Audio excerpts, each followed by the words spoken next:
Party से हैं और हमारे साथ जुड़ रही हैं। अलका लांबा जी, हमें ऑपरेशन शीश महल का अवार्ड मिल चुका है, भावना किशोर को अरेस्ट कर लिया गया है और हमारे camera person, video journalist Mrityunjay Kumar और ड्राइवर को भी अरेस्ट कर लिया गया है लुधियाना में। हमें तो अवार्ड मिल गया। पिछले 2 हफ्तों से हम ऑपरेशन शीश महल उजागर कर रहे हैं जनता के सामने। तो 4 रिपोर्टर पिट चुके हैं और अब 3 लोग गिरफ्तार कर लिए गए हैं। क्या ये लॉ एंड ऑर्डर है पंजाब में? नविका जी, सबसे पहले तो आज एक दुर्भाग्य है हम सभी का कि चीजें दूध की दूध, पानी की पानी की तरह साफ दिखते हुए भी समझ नहीं आ पा रहा क्या सही और क्या गलत है। बिल्कुल आपके इस जो स्टिंग, जो भी आपकी रिपोर्ट थी शीश महल, 45 करोड़ रुपया, एक वो आम आदमी को खुद को कहने वाला जो रामलीला मैदान से भ्रष्टाचार के खिलाफ पारदर्शिता, जन लोकपाल की बात करके आया, आपने उस पर सीधा वार किया, आपने उसे बेनकाब किया। और अब ये जो कार्रवाई है ये स्वाभाविक है, दिख रहा है बदले की भावना से हो रहा है ना। और आज आप कह रहे मीडिया के ऊपर ये कार्रवाई हो रही है, लेकिन दूसरा मीडिया के लोग खामोश हैं। एक दिखना चाहिए। सेम जो जंतर मंतर पे हमारी खिलाड़ी बेटियां बैठी हैं न्याय के लिए, वो भी कहती हैं कि दूसरे खिलाड़ी खामोश क्यों हैं। और हम लोग जब बात करते हैं संवैधानिक संस्थाओं को लेकर कि किस तरह से राजनीतिक दबाव में है, सत्ता के दम पर पुलिस का, सरकार का, प्रशासन का, चाहे दिल्ली हो चाहे पंजाब हो, साफ दिख रहा है किस तरीके से आपने अगर उनके खिलाफ खड़े होने की हिम्मत दिखाई तो आपकी आवाज को किसी भी स्तर तक जाकर कुचलने की कोशिश है। तो बिल्कुल मैं कहूंगी ये अपनी सत्ता, अपनी ताकत का एक बहुत बड़ा, मैं कहती हूँ एक ऐसा प्रदर्शन है जो हमारे समाज के लिए, जो भी आवाजें उठाएगा, जो भी किसी को भी किसी भी मामले में अगर इस तरीके से बेनकाब करेगा, तो ये आज है। और तो वही बात है कि हम बढ़ चुके हैं, साफ से बात है, बढ़ चुके हैं। साफ सब कुछ दिखने के बावजूद भी हम मुंह पे आकर नहीं कह रहे कि हाँ। लेकिन क्या राजनीति इतनी बढ़ चुकी है? सुखजिंदर सिंह रंधावा जी, कांग्रेस के बड़े लीडर, पूर्व मंत्री हमारे साथ जुड़ रहे हैं।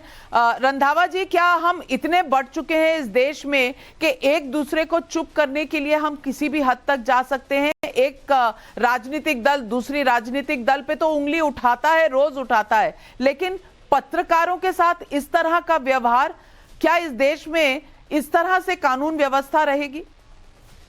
देखिए, जो कल आपकी जो रिपोर्टर है भावना, उसके साथ जो हुआ है अनप्रेसिडेंट है कि ऐसा कभी हो नहीं सकता कि एक महिला दिल्ली से आई और उसके ऊपर SC ST एक्ट लगा दिया जाए।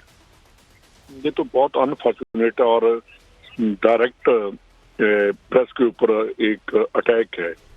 फिर प्रेस का मुंह बंद करने के लिए अगर प्रेस ही खत्म होगी तो फिर देश क्या करेगा? तो ये तो प्रेस बड़ा सवाल है आज देश के सामने कि अगर सारे मीडिया कर्मियों का मुंह बंद कर दिया गया तो देश क्या करेगा। आपका हमारे साथ जुड़ने के लिए बहुत बहुत धन्यवाद। प्रमोद तिवारी जी, कांग्रेस के राज्यसभा के मेंबर ऑफ पार्लियामेंट है, वो भी हमारे साथ जुड़ रहे हैं। प्रमोद तिवारी जी, आज ऑपरेशन शीश महल का अवार्ड मिल गया है टाइम्स नाउ नवभारत को।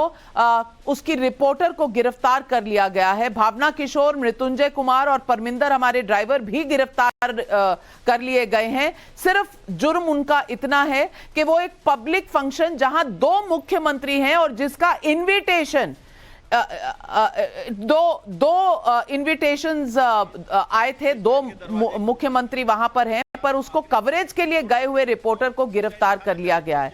ये क्या नए रूप का लोकतंत्र है आज इस देश में?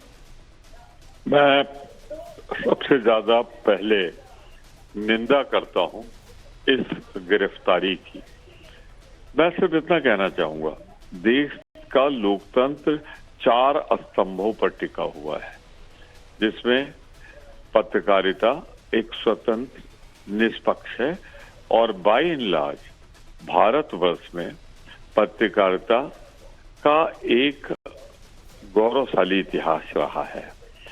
मैं एक बात जरूर कहूंगा, इसमें एक बात मुझे समझ में नहीं आ रही है कि जो एक पत्रकार दिल्ली से गई कार में बैठी और उनको कैसे मालूम कि ये एक इस जात का है, यानी कि दलित वर्ग का है या हरिजन वर्ग का है। तो उसको जात सूचक शब्द से कैसे इस्तेमाल वो पत्रकार कर सकती है, जब उसको बेचारी को ये भी नहीं मालूम ये कौन शख्स है, ये कौन शख्स है, ये कौन शख्स है। और उस पर हर्ज एंड एक्ट लगाना इस केस के दिवालियेपन का सबसे बड़ा जीता जागता सबूत है। लगता है कोई सवाल जो नहीं चाहते थे वो पूछा गया, कोई सवाल जो चुभ गया, कोई सवाल, अरे तो लोकतंत्र में जब आप आरोप लगाते हो, हमारे ऊपर लगाते हो, तो हम तो इस तरह की घटना नहीं करते। सत्ता के नशे में चूर होकर इस तरह की घटनाएं नहीं करनी चाहिए, और यही पत्रकारिता है जिसने आपको उस कुर्सी तक पहुंचाया है। वरना इतिहास शायद पत्रकारों को अपना याद कर लेना चाहिए कैसे इनको उभार के पहुंचाया है। चलिए, वो भी पत्रकारों की ही गलती होगी कि तब के मौसम में आपने कहा कि हमने इनको उठाकर ऊपर रखा है, तो ये भी हमारी ही गलती है। चलिए, आपकी गलती दर्शाना सर आंखों पर, सीख लेनी पड़ेगी शायद पत्रकारों को, और सोचना पड़ेगा कि अगर रिपोर्टिंग करनी है तो कितना सच दिखाना है, नाप तोल करना पड़ेगा। क्या ये दिन आ गए हैं कि पत्रकारिता अब एक तराजू पर नाप तोल कर की जाए कि ये अगर अरविंद केजरीवाल जी बैठे हैं तो हमें मुस्तकबिल में झांक कर देखना पड़ेगा कि ये कल क्या बन सकते हैं, इसलिए आज इन पर रिपोर्ट मत करो।